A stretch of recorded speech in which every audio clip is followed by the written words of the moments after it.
Hello बच्चों, so let's have a look at the question. So the question says, how could commercial grower exploit the properties of auxins?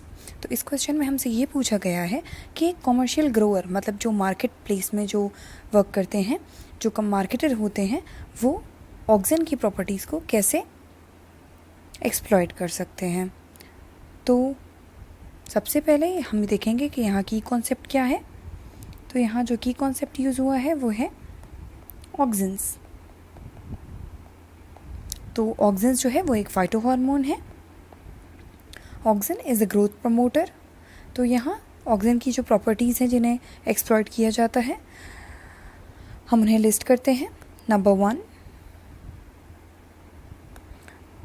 Making natural fruit set.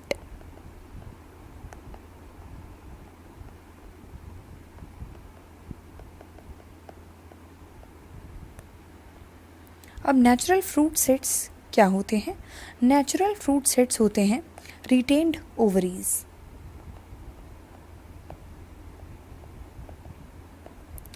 Jin ovaries को या फिर जिन fruits को झड़ने से बचा लिया जाता है, इन्हें किसका स्प्रे करके यहाँ पे स्प्रे किया जाता है NAA, नैप्थलीन एसिटिक एसिड का, जो कि एक सिंथेटिक ऑक्सिन है, उसका स्प्रे करके ओवरीज को रिटेन कर लिया जाता है। तो उन फ्रूट्स को हम कहते हैं फ्रूट सेट्स या फिर नेचुरल फ्रूट सेट। अब हम देखते हैं सेकेंड एप्लीकेशन। सेकेंड एप्लीकेशन है पार्थेनोकार्पी।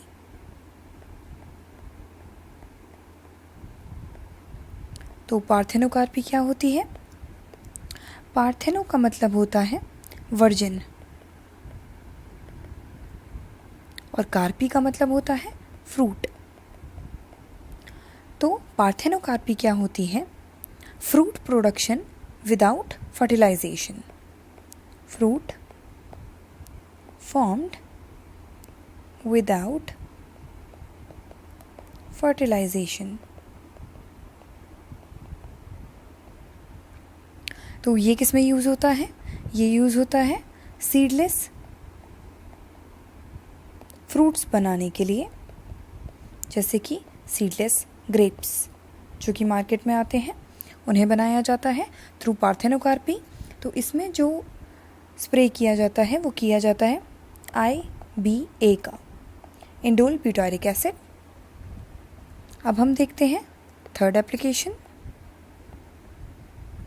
थर्ड है selective weed killer.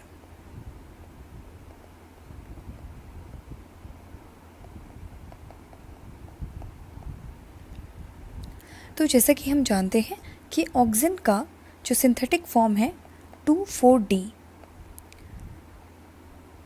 2,4-डाइक्लोरोफिनॉक्सी acetic acid. तो ये क्या करता है कि ये kills dicot weeds without affecting monocot crop, जो कि है वीट।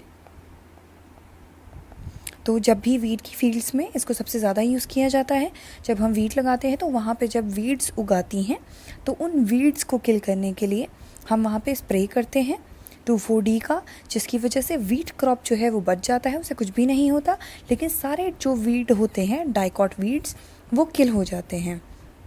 ये एक बहुत ही इंपॉर्टेंट प्रॉपर्टी है। तो जो नेक्स्ट प्रॉपर्टी है वो है इनहिबिट स्प्राउटिंग। तो स्प्राउटिंग क्या होती है? स्प्राउटिंग होती है जर्मिनेशन, अंकुरित हो जाना। कुछ टाइम जैसे पीज होती हैं या फिर पोटैटो होते हैं, उनको रखने के बाद वो अंकुरित होने लगते हैं, उनमें से स्प्राउट्स निकलने लगते हैं, तो जिससे कि उनकी शेल्फ़ लाइफ कम हो जाती है। तो उसमें हम स्प्रे करते हैं 2,4-D का, जिसकी वजह से उसकी शेल्फ़ लाइफ इंक्रीज़ हो जाती है। तो इज़ इंक्रीज शेल्फ़ लाइफ। अब इसका next application, application number 5, stop fruit drop. कभी कभी क्या होता है कि पेड़ पे से जो डाल होती है उस पे से फ्रूट्स जो हैं वो अपने आप टूट के गिरने लगते हैं राइप होने से पहले। तो उसे रोकने के लिए हम यहाँ 2,4-D का स्प्रे करते हैं, जिसकी वजह से उसकी वायबिलिटी बढ़ जाती है। अब जो सबसे ज़्यादा यूज्ड इम्पॉर्टेंट इसका फीचर है 2,4-D का या फिर ऑक्सिन का, वो है